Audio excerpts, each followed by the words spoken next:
Hey folks, Lenny Lawson, the car guru, with a cautionary tale for you, to start this broadcast.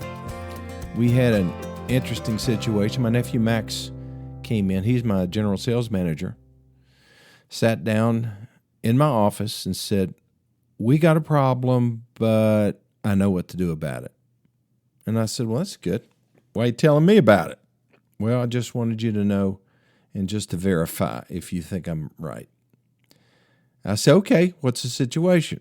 "Well, on March the 2nd, this is March the 16th. On March the 2nd, had an elderly lady come in with her friend, and they wanted to buy a vehicle. We ended up selling them a vehicle, a 2026 Nissan Rogue. They drove off very happy. They didn't have a trade-in. Paid $10,000 down. So pretty good. Financed the rest of it through Nissan Credit Corporation. Well, this morning we get a letter saying that this person's driver's license has been revoked and that the insurance company is not going to be able to insure her. And why was her driver's license revoked? Because she has dementia. Now, there's a lot of folks that struggle with that. My dad had it.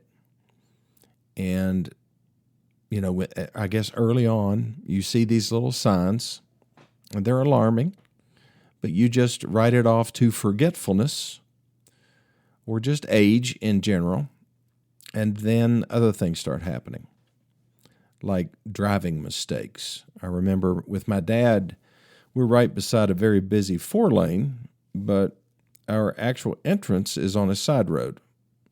So you get onto the side road, you turn left, wait at the stop sign. And one of my salespeople, two of them witnessed this. My dad pulled out onto the 4-lane to cross the median cut to turn, to go left, to go west. And like 3 different cars had to slam on their brakes to quit from hitting him. And so it wasn't too long after that he and I had to have a tough conversation about driving. And, some people throw in the towel pretty easy on that, but he didn't. He resisted. He said, "I'm fine.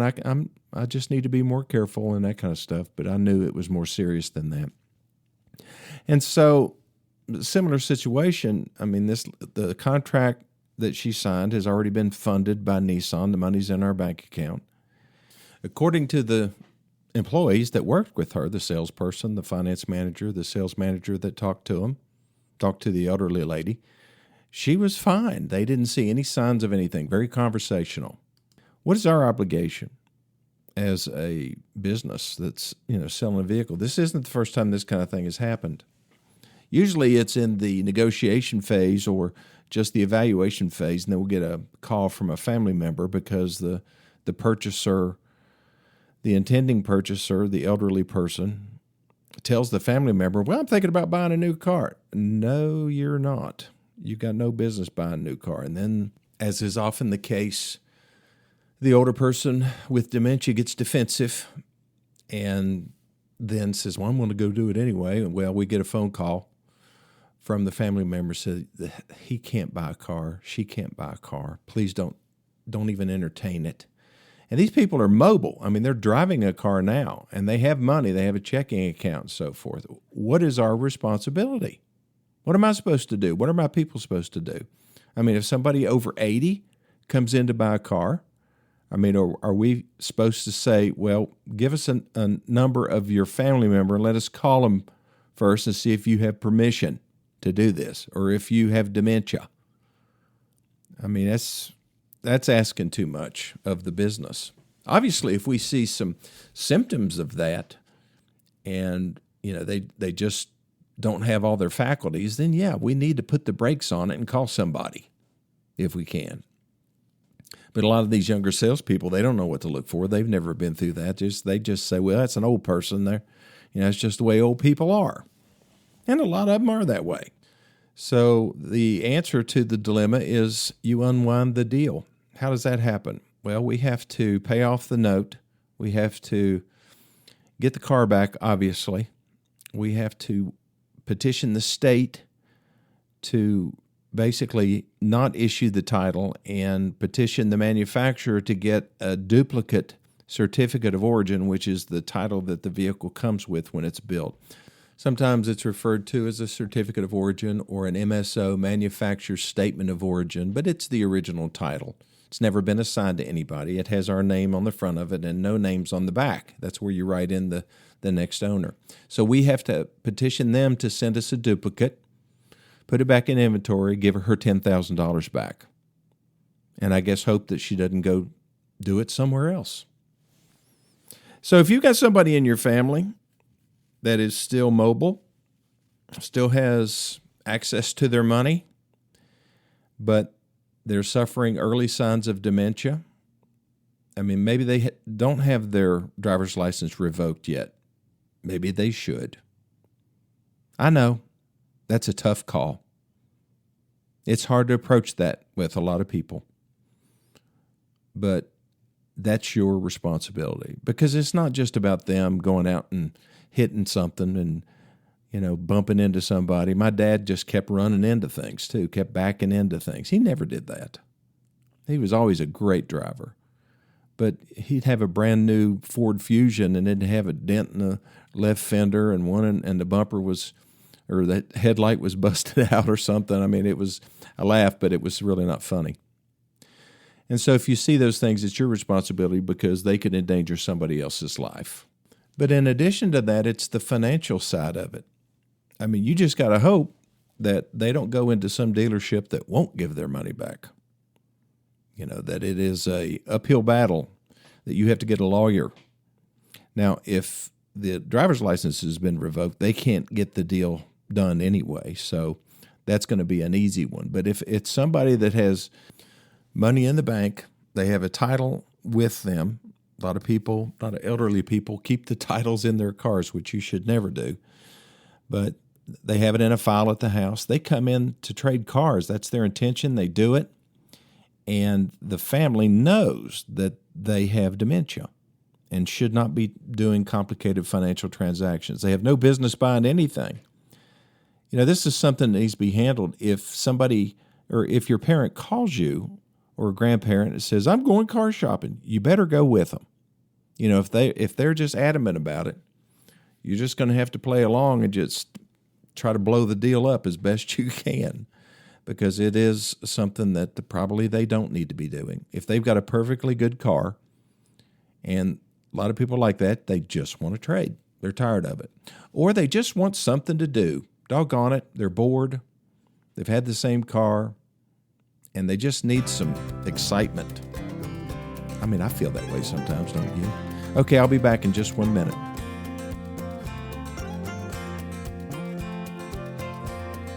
Okay, welcome back. I am getting ready to hold a seminar for young drivers or people that are getting ready to get their driver's license.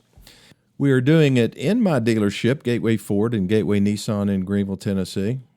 It's going to be either next week or the week after. So we're going to send out a definitive date this afternoon. But still, I mean, this is something that's for people who are getting ready to get behind the wheel. And we want them to understand certain safety things that they could do to preserve their young lives and the lives of others, and try to do it in a fun way. I know that sounds like a serious topic, but sometimes if you don't make it fun, they won't listen. You got to open the ears. We're going to feed them, and we're going to give them a tour of the vehicle. I want them to know what all these different components are. We're going to put cars up on the lift. We're going to have cars on the ground.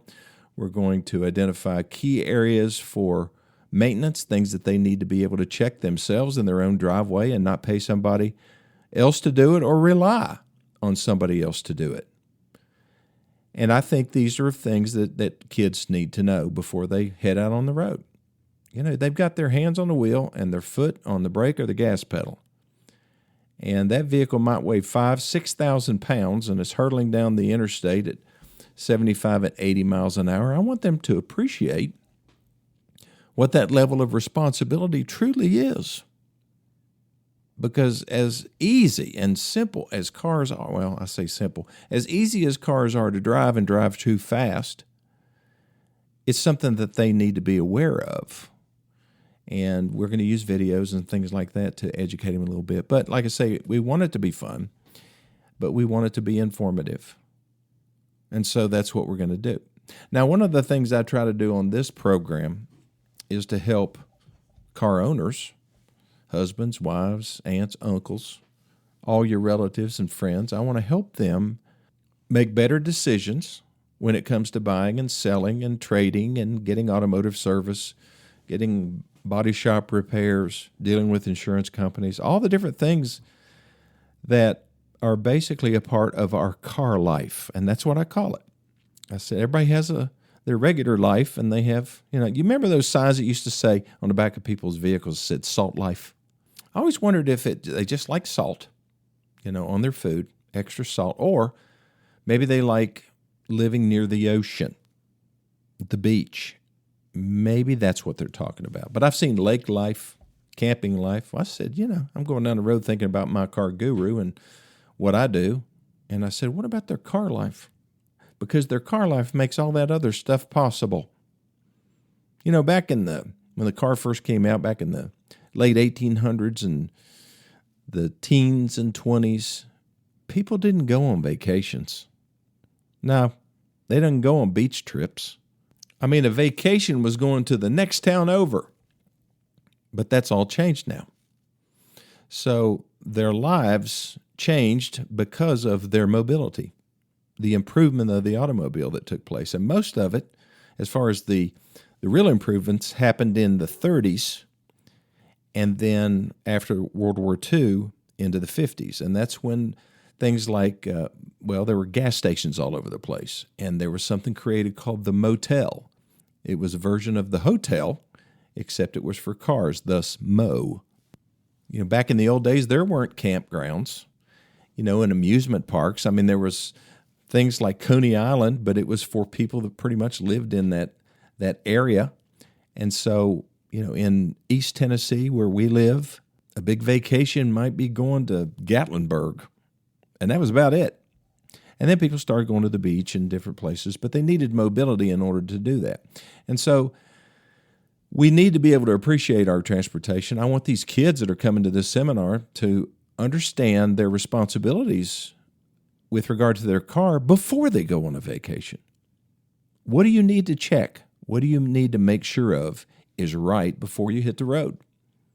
Most people just get in there, turn the key, and go. We had a customer that brought their vehicle in, and thank goodness they traded it. We didn't realize how bad it was when we traded for it. We got it in the shop. The oil was so thick when we tried to drain it out of the oil pan, it wouldn't come out. So they've got it in the shop right now trying to figure out if they could put kerosene down at the top of the engine, just keep trying to flush all that sludge out to see if we can salvage this engine, because we didn't count on having to put an engine in this vehicle. And that's just part of being a car dealer. Sometimes you win and sometimes you lose. And you lose if you don't really do a thorough check on the car before you trade for it. And you know what? That same thing goes for you. Before you buy a used car, you need to do a thorough check of that vehicle.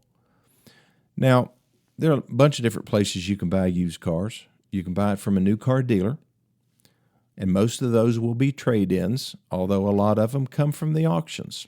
Car dealers, typically, depending on how busy their new car business is, they will get 20 to 30% of the used cars on their lot from auctions.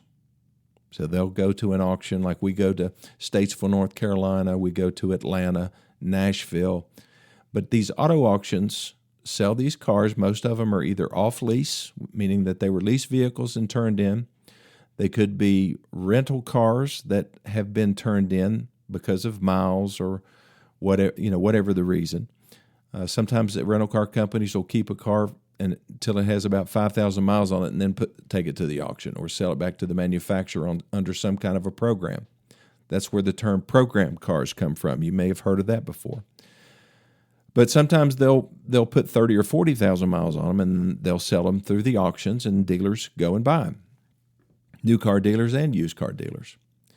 So, number one, I want to know if the used car that I'm buying was a rental car, because that's not the best choice always. I would rather have a one-owner trade-in as long as it's not somebody who doesn't bother to change the oil. So I want to see the service records if they're available. I want to look at Carfax and AutoCheck to see how frequently the vehicle was serviced. I want to call the dealership that sells that brand and see if I can uncover the warranty history on that vehicle. If I can actually talk to the owner, that's even better. Do your research. You're getting ready to spend $30,000, $40,000, $50,000. If it's a new car, you don't have to worry about it because it's under warranty and you're buying it from a new car dealer. If it's a used car, you've got a lot more to worry about.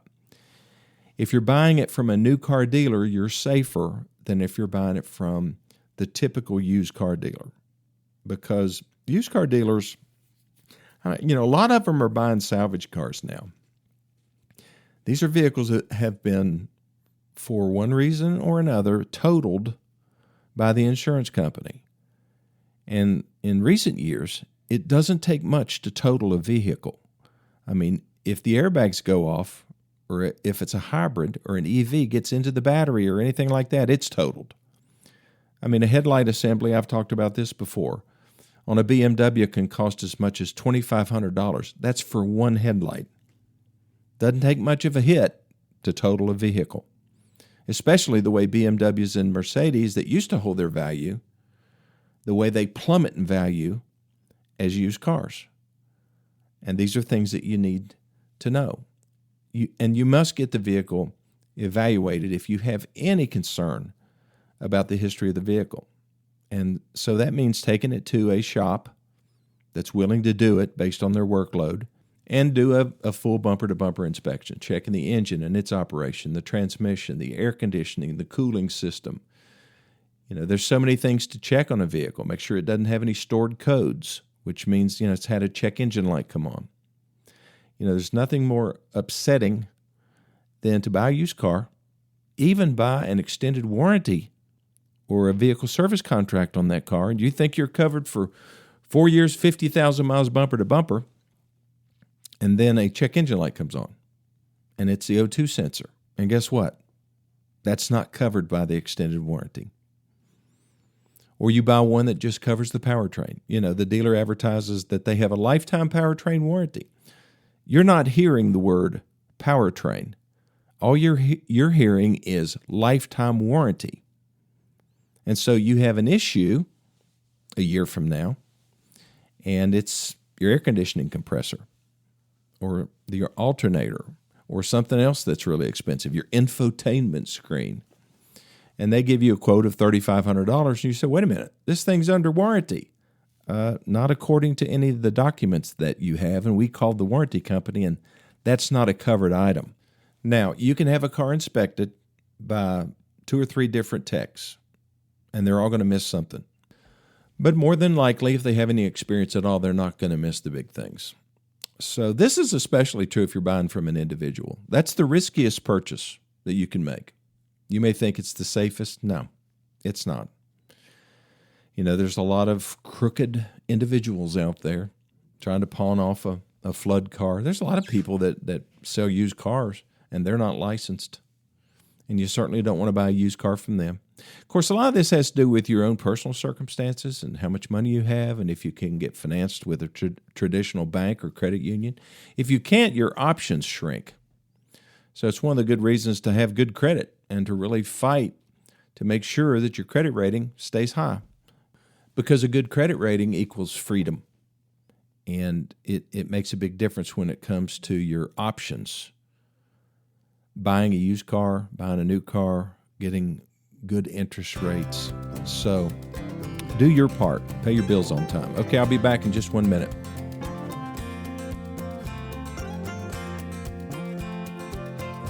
Okay, a couple other things about buying a used car. Don't buy one sight unseen. I know a lot of people think they're cool and they buy something online from Carvana or who else? Carfax. There's another company that will deliver it to your door. No, thank you. I'm not buying a used car that I haven't sat in, driven, and smelled because I've traded for too many cars over my lifetime.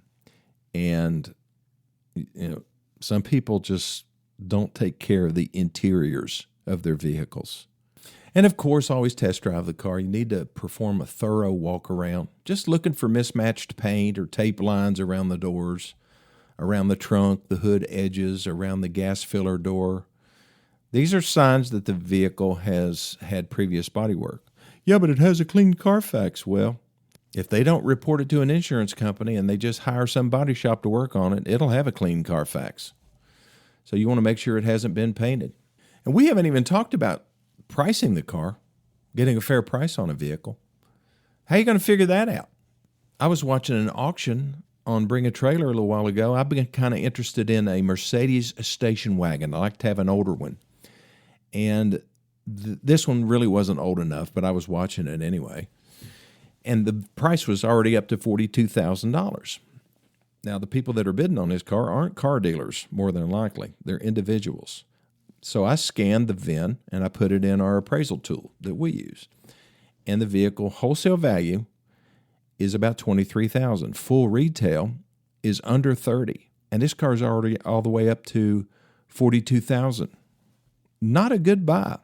That's certainly not one that I would want to bid on, because I'm always looking to buy something that I can turn around and sell. There are some things that I like to keep for a while, but ultimately somebody is going to own everything else you or I have. And since I'm kind of in the business of cars, then I want to have an exit strategy. Now, if you're going to buy a car and keep it for 20 years, doesn't really matter. You just want something reliable, dependable. You want a good relationship with somebody that can work on it when you need it worked on. You want to take care of it. You want to understand how to do things yourself, like put air in the tires. We're going to teach them how to do that at the seminar, and how to check the air pressure and why it's important. And, it's not rocket science. It's just something that either their parents didn't teach them how to do, or they weren't willing to listen.